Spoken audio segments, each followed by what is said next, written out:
countries. Well, so far, the ceasefire in Syria has held, and at least one GOP member of Congress thinks that it may be time to consider an alternative policy with Syria and its ally, Russia. One America's John Hines has more from Washington.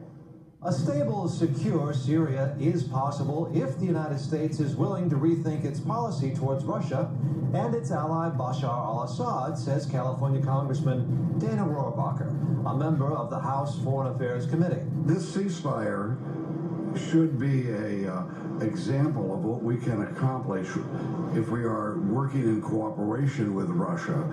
Over the last 2 years, what we've seen is this unrelenting hostility, trying to actually create a worse relationship rather than a cooperative relationship, although we face the same enemy, which is radical Islamic terrorism. Radical Islamic terrorism is the enemy, after all. But it is exactly that enemy which would benefit with Assad gone, Rohrabacher believes. We get rid of Assad, yeah, there's a couple of groups there that are sort of democratic. You get rid of Assad, they're not the ones who are going to end up in charge of that government. Radical Islamic terrorists will be in charge of the Syrian government, and the Christians will be slaughtered by these people. And those Christians have been safe in Syria for the past 30 years.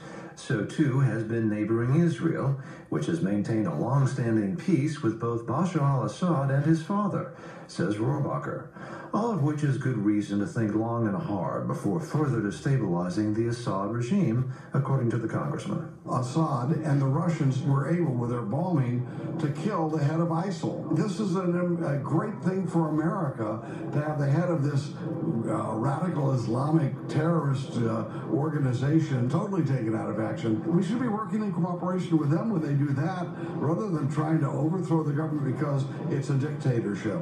Well, so are these other countries in the region who are our allies. The situation in Syria is complex, and it would appear, according to at least one GOP congressman, that America may benefit by pursuing a policy that better reflects this complexity rather than evaluating Syria and its ally Russia in a narrow, simplistic dimension.